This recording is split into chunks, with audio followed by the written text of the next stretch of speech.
Warren Shaw. We about to get into some game face some things. So you saying that to say what? I'm saying it's only because you're hearing it. No, you saying something. If you saying it, I'm hearing it because you saying it. What are you saying? Let it be said. Another ep of Speak On It, my dude, Cali, Warren Shaw of the Baseline NBA podcast. Tidbit of news to discuss here on Speak On It. And Shaw, I wanted to get your perspective on this.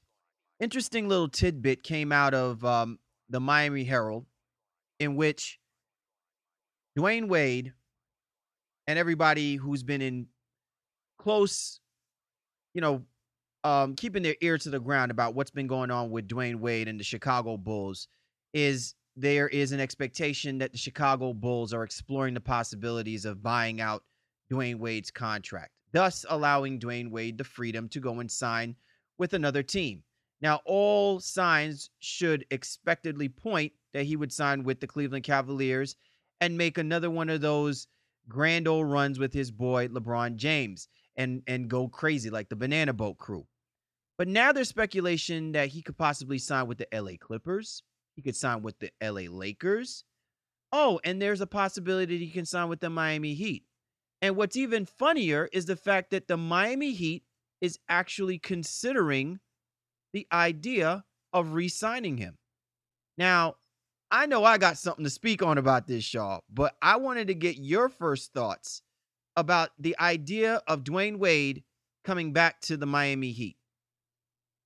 Who says you can't go home again, right? And even though that's not where he's originally from, Chicago is his original home.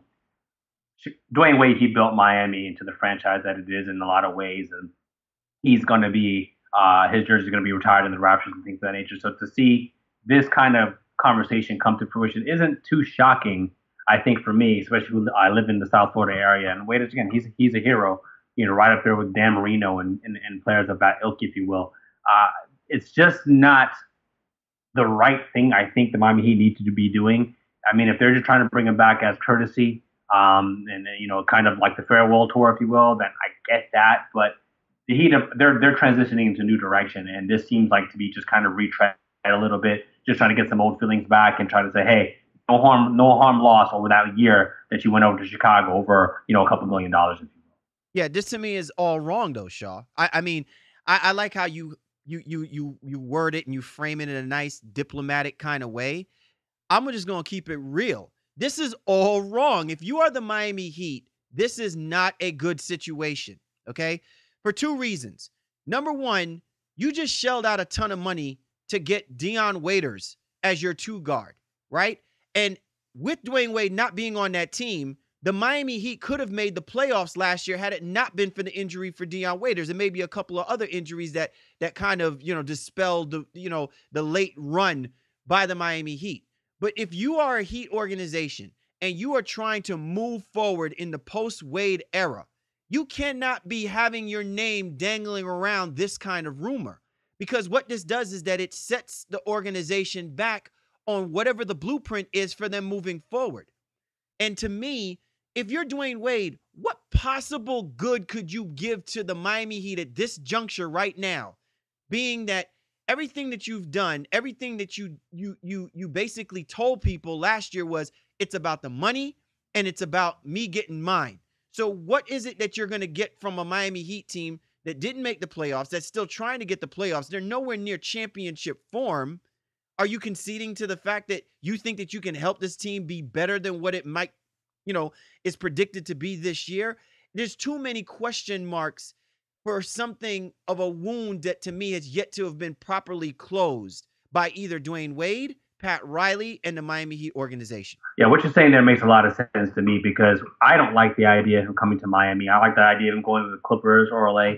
None of those teams are ready to win immediately. And I think at this stage of his career, Wade, although he is helpful and he can mold young guys and things of that nature, he's in that role now where he's got to be helping that veteran team that's close to an NBA championship, if you will. And the Cavs more fit that mold than anything else, even despite his friendship with LeBron. It's just he'd go there and be a much better fit for what he's able to bring overall. Now, yes, it's a nice coming back home story, I guess, if you will, if he were to go to Miami. But what you said makes perfect sense to me, where they need to be transitioning and letting their young guys play. He gets there, he's going to impact the Tyler Johnsons and Dion Waiters and those guys who are trying to get their minutes and try to make sure that they can be the future of this franchise.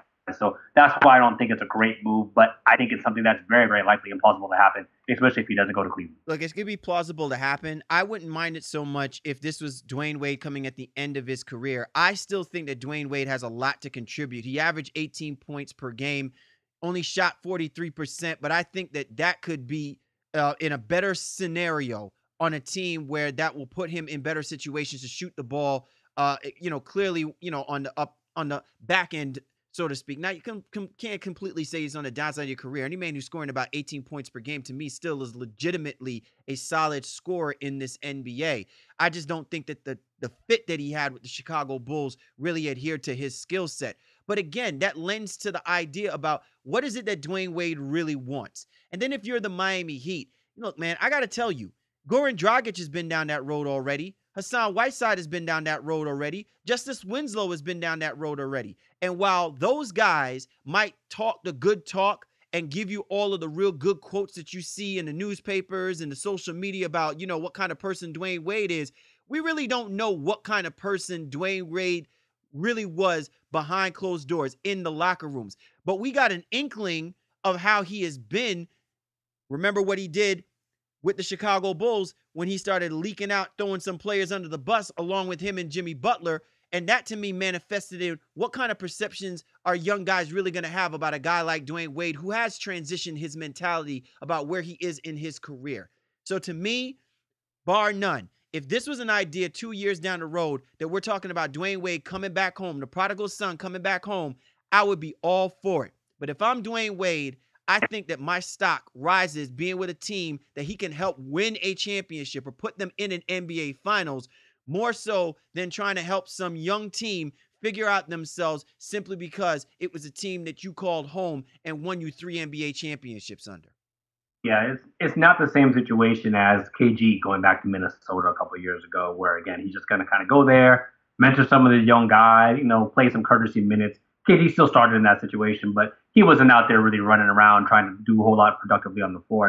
And I don't think Wade is there yet. And that's why I'm saying Miami makes it a very awkward fit, because they had young guys that they do want to develop.